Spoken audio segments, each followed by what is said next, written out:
경부고속도로 언양분기점 인근을 달리던 고속버스에서 불이 나는 사고가 발생했습니다. 네, 이 사고로 버스에서 미처 빠져나오지 못한 10명이 숨졌는데요. 보도국 연결해서 자세한 상황 들어봅니다. 이재동 기자.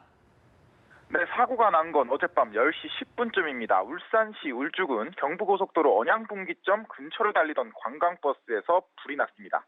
경찰은 운전기사 진술 등을 바탕으로 조수석 쪽 타이어가 터지며 버스가 오른쪽 차선 분리대를 들이받은 뒤 불꽃이 일면서 버스에 불이 난 것으로 보고 있습니다. 사고 당시 버스에는 운전기사와 탑승객 등 총 20명이 타고 있었는데 10명은 사고 직후 창문을 깨고 버스를 빠져나왔지만 차선 분리대 조수석 쪽 차문이 막히면서 미처 버스를 빠져나오지 못한 50대와 70대 10명은 버스 안에서 숨을 거뒀습니다. 사고 당시 버스에는 하나케미칼 퇴직자들이 타고 있었습니다. 이들은 부부 동반으로 중국 여행을 다녀온 뒤 대구공항으로 귀국해 울산으로 향하던 중 사고를 당했습니다. 시신은 오늘 새벽 1시쯤부터 수습된 뒤 모두 인근 병원으로 옮겨졌는데 시신 훼손이 심한 상태라 유족들이 신원 확인에 어려움을 겪고 있는 것으로 전해졌습니다.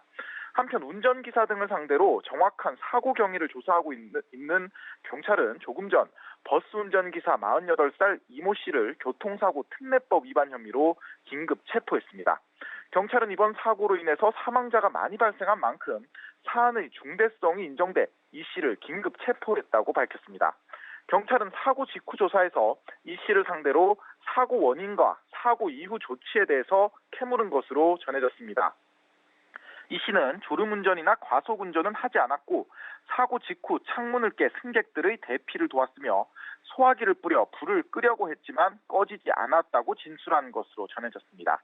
다만 CCTV나 블랙박스 등을 통해 버스의 속도나 운행 기록 등을 조사하는 등 이 씨의 과실 여부는 계속해서 수사해 나간다는 방침입니다. 또 해당 버스가 올해 2월에 나온 비교적 새 차라 차량 자체에 특별한 결함은 없을 것으로 보고 있지만 타이어 마모 등 결함에 대해서는 국립수사연구원과 함께 조사해 나갈 계획입니다. 지금까지 보도국에서 전해드렸습니다. 4.13 총선 공직선거법 위반 공소시효가 어제로 만료되었습니다. 검찰 칼끝만 쳐다보며 숨죽이던 여야 정치권은 족쇄가 풀리면서 역동성이 한껏 더 커질 걸로 보입니다. 네, 내년 4월 재보선에 대한 관심도 자연스럽게 높아질 것으로 보입니다. 김남권 기자입니다.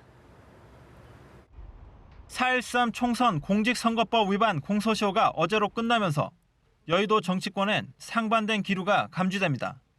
기소된 정치인들은 부당한 기소라며 강하게 반발하지만 사법부에 자신의 정치적 명운을 맡기고 노심초사해야 할 운명입니다.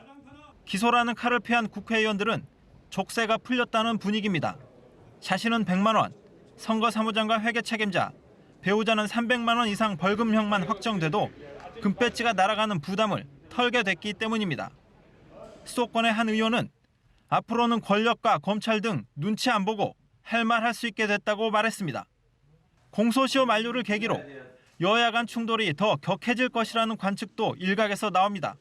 기소라는 검찰의 칼을 의식할 필요가 없게 되면서 야당의 대여 공세에 더 날이 서지 않겠느냐는 겁니다. 기소된 10여 명 중 대다수가 비박계여서 편파 기소라는 불만이 감지되는 새누리당에서는 기소를 면한 비주류의 쓴소리가 잦아지지 않겠느냐는 시각도 있습니다. 한편 기소된 여야 의원이 30명을 훌쩍 넘기면서 내년 4월 12일 예정된 재보궐선거에 대한 기대감도 감지됩니다. 당선 무효형 규모에 따라 미니 총선급 재보선이 되는 게 아니냐는 목소리도 있습니다. 특히 대선을 불과 8개월가량 앞두고 치러져 차기 정권의 향배를 가늠할 전초전 성격도 띈다는 점에서 여의도의 관심 지수는 더 높아질 전망입니다.